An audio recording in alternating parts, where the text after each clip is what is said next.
Welcome to Star 80, a celebration of 80 dolls, 80 gowns, and 80 years. We're counting up the days to Diana Ross's birthday. She's turning 80 years old on March 26th, and today, March 1st, marks the 19th episode.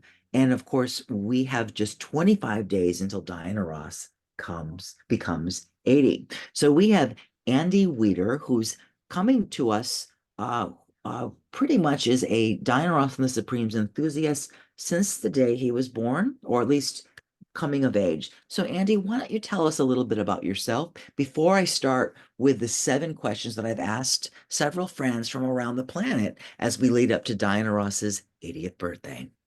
All right, thank you. I'm Andy Weeder, just turned 42 years old, and been a Dino Ross and the Supremes fan since I was about 7 years old when I heard that voice come over the radio, and I'm like, wow, who is that? And it was just, the rest is history from there. I live in Massachusetts, and I'm just a huge, huge fan. All right. Well, thanks so much, Andy, for sharing that. And I didn't realize you were that young when you heard Diana Ross on the radio and this. Yeah. What was the song? Do you recall the song that like took you to that? Yeah. It was Where Did Our Love Go? Where did our love go? Interesting. Yeah. All And in right. my mind, oh, go ahead. No, go ahead. You go ahead. This is Yeah, it's funny because in my mind, I thought it was a current song. I thought it was oh like this new group, yeah. because the sound is timeless. And so I'll never forget when I first saw him on TV. I'm like, oh my God, holy shit, it's in black and white. Oh. Well, it's interesting. Probably when you were coming of age too, at 7, there was this group called Sweet Sensation that covered Love Child, which Yeah. was a Supreme song. And then, of course, a little before that, in the 80s, Kim Wilde covered You Keep Hanging On. Yeah. Oh, Yeah. And so, yeah, it's the Supremes, Diana Ross, Motown, it's timeless. All right, so we're going to go into our deep dive questions here. These are 7 questions I put together that I'm asking different fans from around the planet, and I'm so happy that I conquered the Northeast of America. Mhm. And happy recent birthday to you. Thank you. Okay. Okay. So you're looking great too. So beyond Thank the you. Supremes classics, which a well-known Diana Ross or Diana Ross song, Diana Ross and the Supreme song, holds a special place in your heart, and why? You can pick like a Supremes era, you can pick a solo, but what particular song really holds a special place in your heart? And if you could, tell us why. Well, in like in the spirit of what you're doing, I'm gonna go with "Ain't No Mountain High Enough." I mean, I love the song. To begin with, it's just a beautiful song, beautiful orchestration. The way that it's done is fantastic. But to me, um, it's really Diana's first song, where she's like, okay, am I gonna make it? What's going on? It's this brand new era. And I visualize her recording this kind of in a place where not quite knowing things are gonna go yet. Um, and then when it hits, it's just like she's this shooting star that just bursts out into the universe, like boom, here I am. And that's what I visualize when I visualize her singing the song, just bursting onto the scene in this brand new era where she is able to become anything that she wants to. And she did, ain't no mountain high enough. Right, right. Yes, Such an interesting reinterpretation of the original song that Tammy Terrell and Marvin Gaye sang. yes, And it's a completely different reimagined song. And it is kind of if you were listening to the lyrics, it's kind of sad, but she's basically, yes. I'm gonna let you go. You're amazing, and Hmm. I'm setting you free. But if you need me, call me. I'll come right back in your arms again. So, Right. that being said, number 2, Hmm. the evolutionary enigma. Star 80 question number 2. From Motown girl group to disco diva to Oscar nominated actress, which of the eras of Diana Ross's career resonates with you most? She has reinvented herself over the years, but what is her specific kind of like time in her career? Was it like the 60s, the 70s, the movie career, the disco, the Vegas career, the 90s, the I call the big 80s, where she was an Mhm. RCA? Was it the international time where she was kind of blowing up in Japan and London and different parts of the world, but not necessarily domestically? What is this Diana Ross era that you like the most? Without a doubt, the 60s. Oh, so it's like, Without a doubt, yeah. so And good. it's, for so many reasons, not just related to Diana Ross and the Supreme specifically. There's something about the era, the hairstyles, the makeup, the music that I just love, no matter who it's in regards to. Um, but yeah, and I would say with her specifically, kind of the late 60s, where you really got to see her blossom. But that's my favorite. I mean, I know she did many, many wonderful things afterwards. I mean, just really blew up, but that's always what I keep going back to.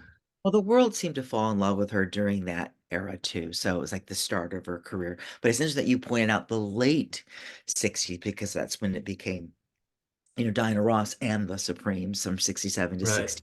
Yeah, yeah. And I Interesting. want to, say like, anybody who knows me knows like I'm a huge, huge Flo Ballard fan. And when Flo left, I mean, I wasn't there, but like just looking at it, I'm heartbroken seeing the videos of the Ed Sullivan performances when Flo wasn't there. Yeah. But by the same token, I have to say that Diana Ross carried those performances. You look at the duet she did with the Temptations, I'm Losing You, and Forever Came Today. And oh my God, she just poured herself into that. Mhm. And I think that's the beginning because the Supremes fans are divided into so many camps, and being objective is not one of their strong suits. Yeah, you And can. Well, at the end, well, all right. Yeah, so yeah, there are different, churches, shall we say, of the Supremes. And Mhm. I like all the Supremes myself. I'll be a little Switzerland for you. So number three, but I like Diana Ross the Mhm. most. Okay, all right. Oh So yeah. that's evident. All right. So number three, star 80 question number three, fashion and flair. Diana's iconic style is undeniable. Which of her looks from her gowns to her sequins truly like encaptures her essence to you as a fan? Like, was there a Mhm. particular look in a gown that you like? I don't know. I just last Christmas or last spring, I thought, oh, I'm gonna make another bunch of Diana Ross puppets and dolls and put them on the Christmas tree. And I Mhm. have some rejects here from like this was from mahogany. This didn't make it to the tree, but this is the beginning when she has the mask. Right. And this is also from Mahogany when Anthony Perkins rips off the top and she slaps him across the face. Folder for you. This is from the premiere of The Wiz that I didn't Okay. quite make it. And then this is when she was in the Tom Ford outfit at the Met. So were there Mhm. any particular gowns, just to refresh your memory, or looks that you can remember as a kid or maybe on when you saw her on stage that you really like that? And you can also include the Supremes gowns. I mean, I'm just curious. Yeah. Yeah. Well, the Forever Came Today gowns, Mhm. the black ones, are just incredible. Um, and I would have to say, it's just a white gown, and maybe it's the association of the song that goes with it, but um, the white gown and boa from uh, I'm the Greatest Star on Ed Sullivan. Right, right. With I the mean, with that look was, yeah, yeah. Yeah. When they actually perform Love Child too, I have to say Mhm. I fancy the Funny Girl album and Yeah. the I'm the Greatest Star is really fun because it's kind of like she's really blowing up in terms of you can tell Yes. she's very confident. And it's also fun to listen to the original album because Shirley Matthews and Vanetta Fields and Hmm. Clyde King are really the Supremes on that album. Uh, Yeah. there Yeah. and then they remade it, they reissued it with the Mary and Cindy in the background, and I prefer the studio. I prefer the Blackberries. No, I Oh, absolutely do too. the Sublimes are the Dantes are the Blackberries. They're the Yeah. Sublimes because they really do sound amazing. But I absolutely am with you on that. And yeah, with Love Child too, like I used to, my parents had a stereo system yeah. back in the or early 90s, and I would turn, there was a little setting on it, and then you could actually turn something, and for whatever reason, the way the stereo was wired up, it turned the lead off.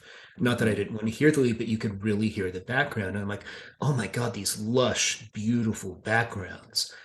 And of course, again, I was heartbroken. It wasn't really the Supremes, but you know, it wouldn't have been that had it just been two people. And like the same for the Funny Girl, there's just a lushness to it that yeah, I'm right there with you. A funny thing is, I remember in the 80s when I was coming of age and getting a stereo system myself and not really understanding what to plug in. And I Mhm. wanted Motown came out in 86. They came out with these get two classic Motown's albums on one CD, and it was just a visual scar. It just looked horrible. And it Mhm. didn't sound as good as it could have because Andy and George and everybody really remastered the reissued in the 21st century. And I Right. just remember putting the wrong things in and just hearing Diana Ross and not the Supremes. And then I Yeah. realized my brother said, I think you have your stereo hooked up wrong. And so I was only hearing the the back end. So it's kind of fun. But anyway, all these things are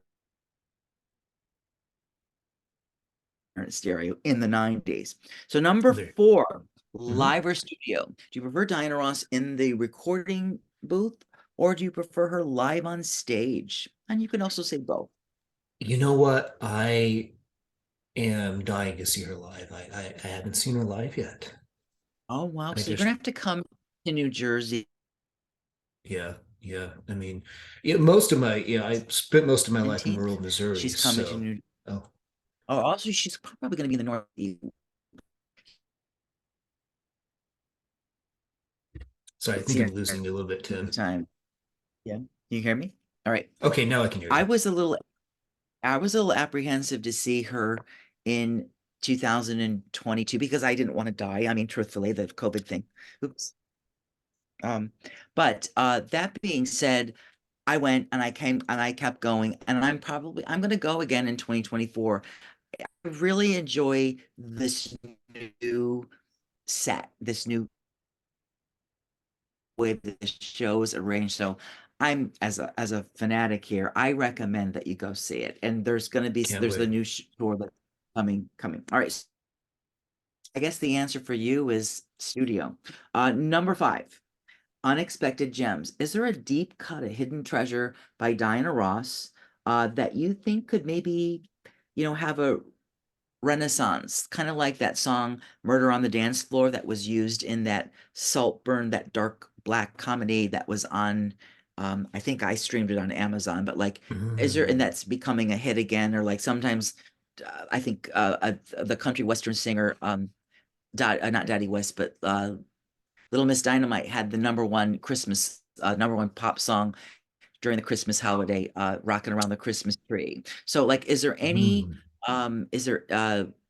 there any song in Diana Ross's vast catalog that you think could like have a renaissance today, coming back up the charts from any era, any Ooh, deep cut? God, that's a hard question. Because I'm not familiar enough with the post Supremes era to pick one out.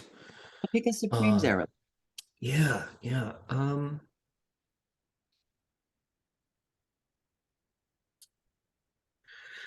I could see something from the Rogers and Hart album. I Hmm. mean, the closest answer I'm going to be able to give you is something from the Rogers and Hart album being used in a movie or a TV show, and people latching onto that. Well, That will. if you stream Mhm. any songs, there's a remix of These Boots Are Made for Walking by the and it's all hipped up to today. I just give Yeah, it a try. But I could definitely see something from Rogers and Hart, being used in a film and then blown up and getting people excited and hearing it on the radio or whatever, however people listen to music now. yeah. All right. So interesting, interesting. That's the first in the people that I've asked around the planet. Something from Rogers and Hart.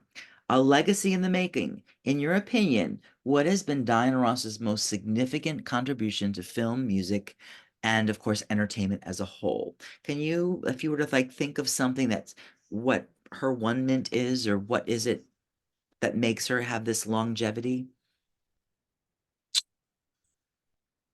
I think being so versatile, um, and having the ability to reach out to such a wide audience as early as she did. Um, and that's attributed to so many things, but I think what's most important about that is that it gave people, you hear Oprah and Whoopi say, hey, you know what? There's this black woman on TV, somebody who looks like me, Mhm. who is super successful, and that gives me inspiration and that gives me hope. I obviously don't know what it's like from the racial perspective, but I know what it's like growing up, you know, watching TV and not seeing somebody who represents me and But you feeling gave me hope on invisible. Instagram, if I might add. I saw a picture of you at 32 and now you're 42, and I'm like, wow, there's hope. Yeah, I right. was like, wow. No, no, you look, Yeah, it's like quite a transformation in 10 years. I mean, the confidence, the everything. It's like, wow. So yeah, yeah, I think that's a that's an interesting thing, and I think a lot of people can even see beyond the race of Diana Ross as a person, as a human, and just that she's just so inspiring because despite any of the isms that she faces adversity, whatever comes her way, and always seems to um, resonate and come out on top. And her, yeah, it's as evidenced with her recent review in a show that she had in Texas the other day. I was really kind of pleasantly surprised how the reviewer really took the time to talk about the show and also just how well done it is, and that she's still selling out pretty decent sized venues at nearly 80 years of age. And the mhm, final question in Star 80, the dream duet. Now think about it, because I've been interviewing people. Someone in San Diego was sharing with me, he's a celebrated author named Will, and he, came up with like this AI idea with like Diana Ross starring with, another actor, in terms of, because you can do that, with like artificial intelligence. You yeah. and like recreate something just because of all the footage we have and everything. So, but if there was a dream duet that could be a musical fantasy collaboration between Diana and someone who's living, like live, and Mhm. or someone that may has passed on, or someone from a generation before Diana, like Bessie Smith, but who would you pair Diana Ross with? And you could maybe even say why. Mm-mm-mm. Like, Wow. what would be the dream duet that you would want Diane Ross to do now? And you're the producer, you're the A&R guy. Mm. I would have to say I would love to see her and hear her duet with Karen Carpenter. And the Wow. reason What's is because I'm thinking of why I love both of their voices. And it's because they're these silky, smooth, silvery tingle voices that are just so it seems so effortless. There's no vocal acrobatics, there's no histrionics. They're just pure and angelic. But they're different enough that I think they could really complement each other. I wonder, So like, that would be my like, answer. you could get They Long to Be Close to You from Diana's album, Everything is Everything, and plop it in with Karen and put it together. Or you Yeah. could Oh my do it God. as Karen. Or you could actually get I Won't Last a Day Without You from Touch Me in the Morning and get Miss Karen's version and put it together with her. That would be fun. If I'm bored, I Yeah. think I'd play around with that. Ooh, That would be can't good. wait to hear But no, like it. Karen Carpenter, that a Karen Carpenter Diana Ross duet really would be fun. That Yeah. really would be fun. Oh my Yeah. gosh. Oh, cool. Anyway, so this was really fun. Anything exciting besides going to see Diana Ross in 2024 happening for you? Oh Anything my good? gosh. I not real. I mean, I'm super busy with work, which I'm very grateful for, but I think it's going to be a fun summer. I don't have anything specific planned. I just feel it. Oh, I think it's good. going to be a great summer. So Yeah, maybe I'll well, come to New York. yeah. You know where to find me. I have to say, I have to give you some kudos for your interior design. I like the kind of the dolphin and the white trim and the track lighting. Pretty Oh sharp. yeah. Thank you very much. I appreciate it. Yeah, it's a nice little space I have here. It's about 550 square feet, but it works fantastic. So thank you. All right. Well, anyway, till until we meet again, have a great March, and I hope to see you at a show. Be safe. All right, see you later.